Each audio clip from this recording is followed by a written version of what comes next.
Katika hili nipende kueleza maana ya malezi ni nini.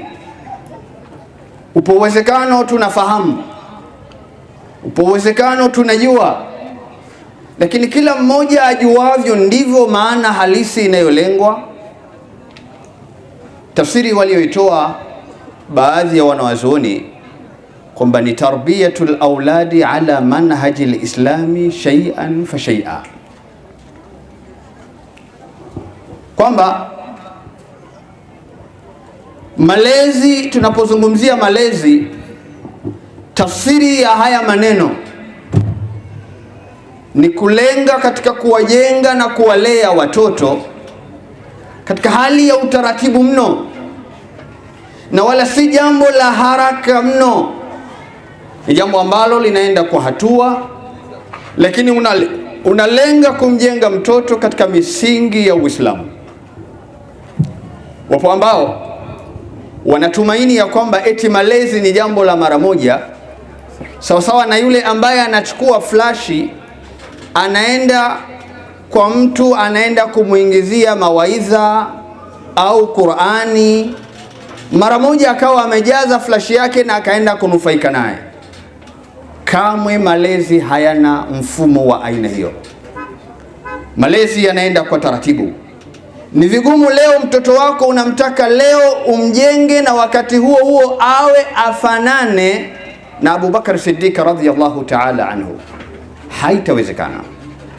Ndio maana watu wakasema tarbiyatul auladi ala manhaji lislami shay'an fa shay'a, kwamba ulenge kumjenga mtoto awe katika malezi ya Uislamu, lakini malezi hayo yaende katika hali ya taratibu mno. Leo umemfunza hili, kesho umemfunza hichi, kesho kutwa hili, ndipo mtoto anao uwezo wa kupokea mafundisho yale kutoka kwa mzazi wake. Nukta ya kwanza katika kufikia haya, ili tufike wakati tuwapate na tuyapate hayo malezi yanayolengwa, hizi hatua zenyewe za kufikia hayo malengo, tunaanza na nukta moja: ikhtiyar az-zawja as-sahiha. Jambo la mwanzo katika kufikia yale malengo, ili tufike wakati tumpate huyo mtoto tunayomzungumzia apate malezi bora, tunachohitajia jambo la kwanza, al-ikhtiyar zawja sahiha, ni kumteua mke aliyokuwa sahihi. Katika hili vijana wamekuwa na ukakasi, wamekuwa na fujo. Tumekosa uteuzi wa mke sahihi. Kila mmoja anateua yule ambaye anaona amevutiwa naye kwa namna yake tu, silo lile alilolizungumza Mtume, tunkahul mar'atu biarba'i. Mtume alituambia mwanamke uolewa kwa sifa kuu 4.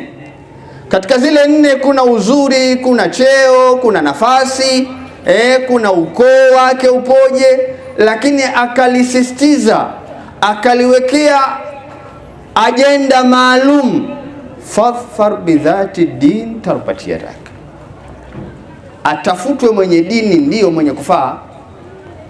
Ukimpata huyu ndiyo atakuwa mama sahihi wa kumlea mtoto. Kwa hiyo watu wanakosa uteuzi ulio sawa, na mara zote watu humpigia mfano, bali hata mimi mwenyewe humpigia mfano mtu mmoja aitwaye Imran ibn Hitan. Imran ibn Hitan wanasema alikuwa ni mtu mwema, lakini huyu aliyomwoa alikuwa katika yale mapote potofu, khawariji. Ni katika wale waasi ambao haungani na maelekezo yanayotakikana kwa mujibu wa matakwa ya viongozi. Alipomwoa huyu mtu Imrani, alichovutiwa kwa huyu mkewe Imrani